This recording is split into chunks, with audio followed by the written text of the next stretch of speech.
اقرأ كتاب الله ترق جنانه وتنل عظيم الأجر والغفران. رب اشرح لي صدري ويسر لي أمري واحلل عقدة من لساني يفقه قولي ربنا زدنا علما. السلام عليكم ورحمة الله وبركاته. Welcome back to another grammar lesson with Alhuda diaries. Today's lesson is going to be a recap of isms and their properties along with some practice, inshallah. In the previous videos, you've learned of the 4 properties of an ism separately. Now, if you look at an ism, you should be able to say the 4, that is the gender, jins, quantity, adad, capacity, wus'ah, and case, i'rab. Jins, adad, wus'ah, and i'rab. Let's look at each one. In gender, you categorize the words under masculine or feminine. How will you do this? By checking out if a word is a feminine or not. If it doesn't fall under the 3 signs of mu'annath, that is haqiqi, qiyasi, or sama'i, then it is mudhakkar, masculine.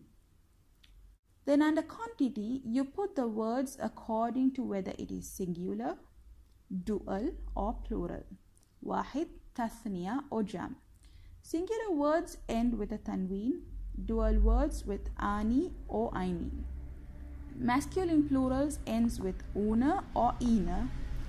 Feminine plurals ends with atun or atin. The third property is capacity, wus'ah. Here the words will either be nakira or ma'rifa.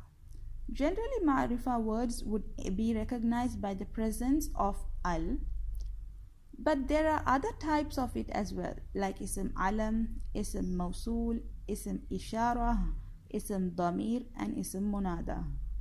Nakira usually ends with a tanween, so that's easy to figure. Lastly is the i'rab. Here we identify if the ism is a raf, nasab, or jar. Raf, doer, or nasab, object. If it is a singular word or broken plural, rafa would be ending with a dhammatain. Nasab words ends with a fathatain, and jar words ends with a kasratain. The dual raf will end with ani, and dual nasab or jar will be aini. Dual signs are ani and aini, and ani will be for rafa and aini will be for nasab or jar. And for plural words, masculine rafa will be una and ina will be for nasab or jar. Feminine rafa will be atun and feminine nasab or jar will be atin. Now let us analyze a few isms to see if we can identify its 4 properties. So you got 3 words here: fi'atun, ar-rasikhina, al-muhsinataini. Fi'atun. To find the jins, you will have to see if it's feminine first. Is it a haqiqi, a qiyasi, or a sama'i? It is a feminine qiyasi, as the word ends with a ta marbuta. Hope you all remember how a word falls under haqiqi, qiyasi, or sama'i. Now let's find the adad. Fi'atun, that would be wahid, as it ends with a tanween. Generally, words that end with a tanween are singular. Next is the i'rab. It ends with a dhammatain, so the i'rab will be rafa. It's a doer.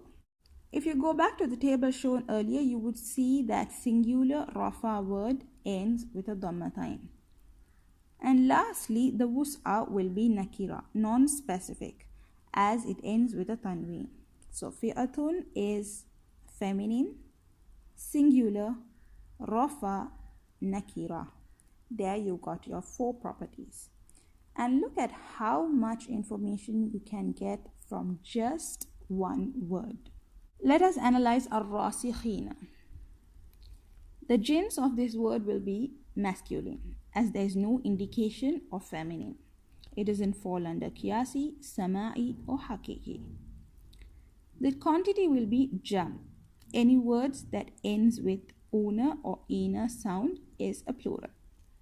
So this ends with ina. For the Arab, you got to see the ending combination. It's ina. So the status will be nasab or jar. If it was rafa, it would have been ar-rasi khuna with a waw nun. And the capacity will be ma'rifa, specific, because it has an alif lam at the beginning. The last word would be muhsinataini. Here the gender will be a feminine qiyasi. The tha marbuta over here, though you don't see it, it has turned into an open tha because aini is added to it. So muhsinatin becomes muhsinataini in the dual form, or muhsinatan becomes muhsinataini in the dual form. The quantity will be tathniya, dual, as it ends with aini. I'rab will be nasab or jar. The ending combination aini can be for both. Lastly, wus'a is nakira. It does not fall under the categories of ma'rifa. Okay, so that was the last one. Hope you all understood how to figure the properties. Otherwise, go back to the older lessons and watch it all over again. And inshallah, with practice, you will be able to do it with ease. With that, I conclude. Assalamu alaikum wa rahmatullahi wa barakatuhu.